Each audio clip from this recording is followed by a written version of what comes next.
Halo teman, selamat datang di channel Geng 05. Di video kali ini saya akan merangkum alur cerita film India yang berjudul I Love You. Film ini menceritakan tentang cinta bertepuk sebelah tangan dari seorang pria yang akhirnya menjadi malapetaka bagi si wanita. Bagaimana ceritanya? Oke, kita langsung saja masuk ke alur ceritanya.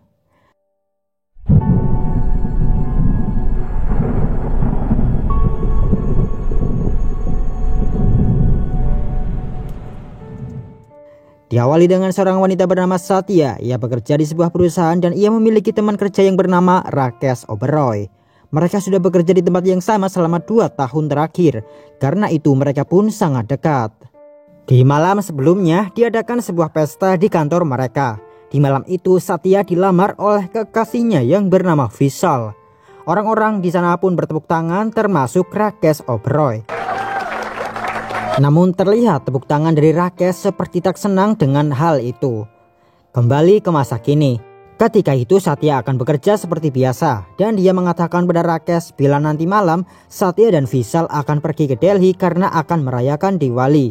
Rencananya mereka akan pergi bersama karena Rakesh juga akan kembali ke Delhi menggunakan pesawat yang sama. Rakesh bekerja seperti biasa sebagai pemrogram. Ia melihat Vishal dan Satya yang sedang bersama. Rakesh yang melihatnya hanya sedikit berekspresi.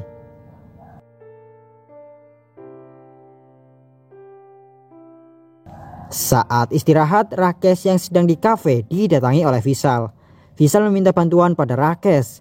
Sebenarnya Vishal lupa membeli tiket ke Delhi dan kini ia akan melewatkan rencana yang telah dibuat oleh Satya. Rakesh hanya memberi saran agar Vishal mengatakan saja yang sebenarnya. Rakesh bilang agar Vishal memberi bunga lili pada Satya, lalu anggur dan beritahu kabar buruknya bila ia tak bisa ikut ke Delhi. Some flowers, wine and bad news. Vishal hanya tersenyum dan berkata bila Rakesh sangat mengenal Satya. Seandainya Vishal tak ada dalam kehidupan Satya, maka Rakesh pasti satu-satunya orang yang dapat membahagiakan Satya, ucap Vishal. Malam telah tiba, pekerjaan telah selesai. Vishal dan Rakesh ada di sauna kantor. Rakesh pergi dan Vishal menghubungi Satya. Namun ketika itu Satya sedang berbicara dengan bos. Satya pun tak mengangkat panggilan dari Vishal. Dan saat Satya menelpon Vishal balik, nomor Vishal sudah tak aktif. Satya pun mengirim pesan pada kekasihnya tersebut. Lalu datanglah Rakesh ke ruangan Satya. Rakesh bilang pada Satya bila ia akan pulang sebentar untuk mengambil barang-barangnya dan Rakesh akan menemui Satya di bandara. Setelahnya mereka bisa pergi ke Delhi bersama-sama. Satya hanya terdiam. Rakesh pun menanyakan apakah Satya baik-baik saja. Satya menjawab bila Vishal tak bisa dihubungi, ia khawatir. Rakesh berkata bila nanti Vishal juga akan menghubungi Satya. Untuk menghilangkan kekhawatiran Satya, Rakesh memberikan permen dan Satya pun langsung memakannya. Mereka mengucapkan sampai jumpa di bandara dan Rakesh pergi. Airport.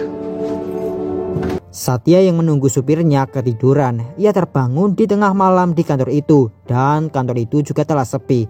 Hanya ada satpam dan Satya tak dapat menemukan supirnya. Satya pun memutuskan untuk menyetir sendiri, tapi saat mencoba membuka gerbang, kartu Satya ditolak dan ia tak bisa pergi dari sana.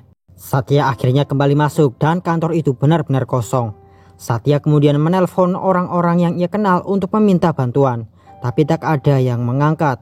Hanya satu orang yang mengangkat telepon Satya, yakni Rakesh. Satya pun meminta tolong pada Rakesh untuk datang ke kantor dan menjemputnya.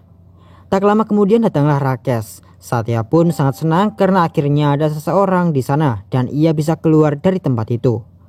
Rakesh lalu membuka gerbang di parkiran dan hendak mengajak Satya pergi ke bandara. Satya pun hendak mengambil barang-barangnya di bagasi. Tapi saat membuka bagasi mobilnya, Satya sangat terkejut karena supir pribadinya ada di bagasi mobil itu dalam keadaan tak bernyawa. Satya dan Rakesh yang ketakutan langsung ingin pergi. Akan tetapi gerbang parkiran itu tak bisa dibuka. Mereka berdua lalu masuk ke dalam kantor itu. Satya sangat ketakutan karena supir pribadinya dihabisi oleh seseorang. Ya, तुमने उसको फोन किया था कि तुम रेडी हो तो उसको लगा कि वो जाके वेट करेगा. Maybe. Tiba-tiba saja Rakesh membungkam Tasya dan memberinya obat bius. Tasya pun tak sadarkan diri. Cerita pergi ke masa lalu. Saat itu Rakesh pertama kali kerja di tempat Tasya. Tasya yang melihat ada karyawan baru menyapanya dan berkenalan. Saat pertama kali melihat Tasya, Rakesh langsung menyukai Tasya. Sejak hari itu juga Rakesh mulai mendekati Tasya. Rakesh yang seorang pemrogram menaruh virus di laptop Tasya sehingga laptop Tasya sering bermasalah, dan dengan itu Rakesh lebih sering bertemu dengan Tasya hingga akhirnya mereka berteman dekat. Di suatu hari Rakesh memberi hadiah boneka untuk Tasya dan ada kamera tersembunyi di boneka tersebut. Rakesh pun mengintai keseharian dari Tasya hingga akhirnya di suatu malam ada lelaki yang datang dan itu adalah Vishal. Rakesh yang melihatnya dari kamera tersembunyi merasa kecewa, patah hati dan sedih.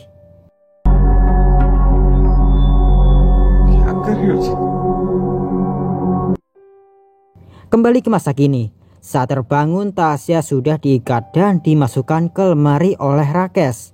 Satya yang masih terkejut menanyakan mengapa teman dekatnya melakukan hal itu padanya. Apa yang salah dengan Rakesh? Rakesh menjawab ia baik-baik saja. Ia hanya menjalankan ide yang diberikan oleh Vishal.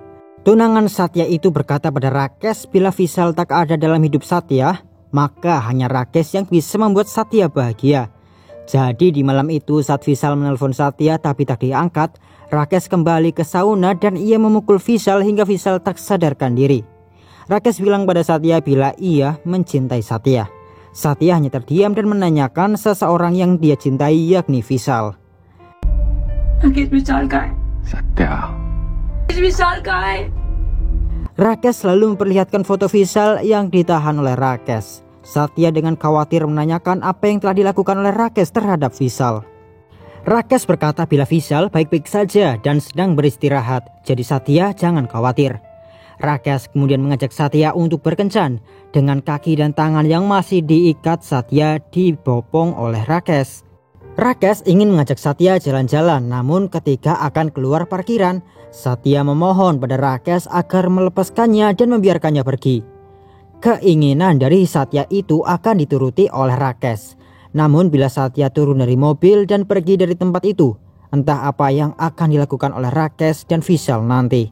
Menyadari bila itu adalah ancaman, Satya yang mengkhawatirkan nyawa tunangannya akhirnya memilih untuk tinggal dan akan menuruti keinginan dari Rakesh. Satya kembali dibawa masuk ke dalam. Rakesh yang lelah menggendong perempuan itu akhirnya mengambil kursi beroda dan membawa Satya dengan kursi tersebut. Rakesh membawa Satya ke tempat ia menahan Vishal yakni di sauna kantor. Satya yang melihat Vishal diikat langsung ingin mencoba menyelamatkan pasangannya itu. Akan tetapi Rakesh langsung menahan Satya dan menyuruhnya untuk duduk. Rakesh berkata pada Satya bila Vishal bilang jika bukan dirinya maka Rakesh yang akan membuat Satya bahagia. Menurut Rakesh itu bukanlah kata-kata yang seharusnya dikeluarkan oleh seseorang yang sedang jatuh cinta. Karena menurut Rakesh, bila bukan dengan dirinya maka tidak akan ada yang lain. Rakesh lalu menyuruh Vishal untuk mengangkat beban dan Rakesh terus menambah bebannya. Vishal pun sangat keberatan. Satya mencoba untuk menyelamatkan tunangannya. Ia membujuk Rakesh agar melepaskan mereka dan nanti mereka bisa bicara baik-baik. Rakesh terus menambah beban pada barbel dan memaksa Vishal untuk mengangkatnya. Satya lalu meminta agar Rakesh menahan barbel itu dan menyuruhnya untuk menatap matanya. Rakesh pun melakukan hal itu dan Satya mengatakan bila ia mencintai Rakesh. I love you too. Rakesh yang mendengarnya langsung melepaskan barbel itu dan Vishal yang tak siap tak bisa menahan barbel itu dan besi itu mengenai dada Vishal dengan keras. Satya yang melihat kekasihnya terbunuh sangat sedih dan ia langsung kabur. Satya mengambil ponsel di ruangan Rakesh dan ingin pergi dari tempat itu. Ia juga mengambil kartu Rakesh untuk membuka gerbang parkiran. Namun lift di kantor itu tak bisa digunakan. Begitupun dengan ponsel Satya. Ternyata ponsel Satya itu sudah diretas oleh Rakesh dan begitu Satya menghidupkan ponselnya, Rakesh langsung tahu posisi dan keberadaan Satya.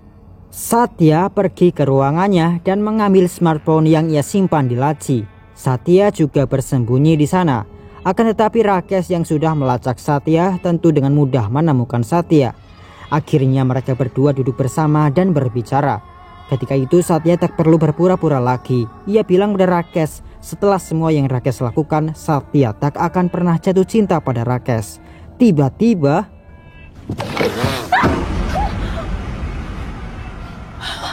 Rakesh lalu meminta maaf dan ia bilang jika ia tak akan pernah menyakiti Satya. Rakesh kemudian mengajak Satya untuk bernyanyi bersama agar mengurangi stres. Rakesh langsung pergi ke tempat karaoke dan Satya mengambil sebuah petasan saat itu. Mereka berdua lalu bernyanyi bersama dan tiba-tiba saat Rakesh lengah, Satya memasukkan petasan ke kantong baju Rakesh. Petasan itu meledak dan membuat Rakesh terluka. Satya lalu mengambil palu milik Rakesh dan memukulkannya ke kaki dari Rakesh. Kaki Rakesh pun terluka parah dan membuatnya pincang. Satya langsung kabur namun Rakesh masih mengejar. Satya kemudian bersembunyi di kolam renang dan Rakesh datang mencari Satya tapi tak dapat menemukannya. Setelah Rakesh pergi, Satya naik ke permukaan dan dia pergi ke kamar kecil. Sambil melihat dirinya di cermin, Satya mengingat kekasihnya yakni Vishal yang sangat ia cintai dan Rakesh malah menghabisi Vishal. Satya pun berpikir untuk balas dendam dan setelah semua yang terjadi, Satya tak perlu merasa bersalah ataupun takut bila ia membunuh Rakesh. Satya mengganti sepatunya dan dia mengambil sebuah kapak. Satya mencari Rakesh di ruangannya dan ada Rakesh di sana yang terduduk dengan kakinya yang terluka. Satya langsung menyerang Rakesh dengan niat menghabisinya. Kondisi Rakesh yang tidak baik dan terluka parah membuat Rakesh tak bisa berbuat banyak.